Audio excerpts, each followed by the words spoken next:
Bonjour à tous et à toutes les amis, j'espère que vous allez bien, c'est encore Vatos Dog. Alors aujourd'hui on se retrouve pour une nouvelle vidéo conseil sur l'alimentation, que ce soit de l'alimentation sèche ou de l'alimentation humide les amis.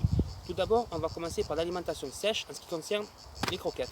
Donc tout ce que moi je peux dire les amis sur ce sujet là, c'est que ça sert à rien de suivre la tendance et ça sert à rien de regarder les marques. Parce qu'il suffit que vous choisissez une marque où dedans la composition est bourrée de céréales, et il suffit aussi que votre chien n'a pas d'activité physique conséquente, votre chien va tellement broyer de l'air qui va gonfler les amis, en air. Donc ça sert à rien, c'est pas ce qu'on veut pour nos amis les chiens. Ensuite, si vous voyez votre chien qui commence un petit peu à maigrir ou qui commence à perdre ses poils, ne vous affolez pas.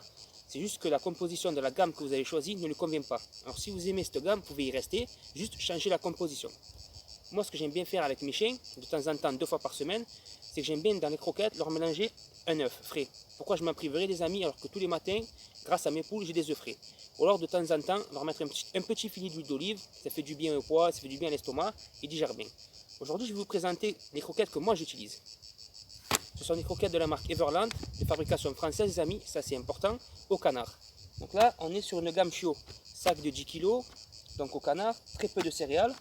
Là, on est sur une gamme adulte, sac de 20 kg, très peu de céréales. Surtout les amis, chose aussi importante, choisissez des croquettes assez conséquentes pour que votre chien commence bien à mastiquer, pour qu'il mâche bien. Comme ça, il va créer moins de tartre, il va mieux digérer. Maintenant, on va parler un petit peu de l'alimentation humide. La pâtée par exemple. La pâtée les amis, on la connaît tous, la pâtée de supermarché, c'est pas top top. Ou alors il existe des pâtés un peu plus chers, un peu plus riches, un peu mieux. Mais moi je trouve que c'est pas assez pour un chien, surtout que selon la pâtée que vous choisissez, votre chien peut faire des selles molles, voire des selles très liquides. Et c'est pas très bon pour son estomac, donc ça sert à rien les amis. Ensuite on va parler un petit peu de l'alimentation ménagère, de ce que vous pouvez faire comme plat pour votre chien par exemple. Alors moi, je connais des gens qui le font, tout simplement ils mettent de la viande blanche, un peu de légumes, style courgettes, salade, des légumes verts, un petit peu de riz, et surtout pour la matière grasse, ce petit filet d'huile d'olive qui fait tant de bien.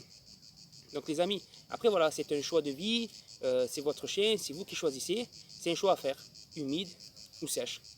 Moi je préconise la sèche les amis, c'est plus facile, c'est mieux. Après voilà, c'est un choix, c'est à vous de décider. Donc j'espère que cette vidéo là vous aura apporté conseil. N'hésitez pas à me contacter si vous voulez faire de l'éducation, si vous voulez n'importe quel renseignement, n'hésitez pas à me contacter les amis, c'est avec plaisir que je vous répondrai.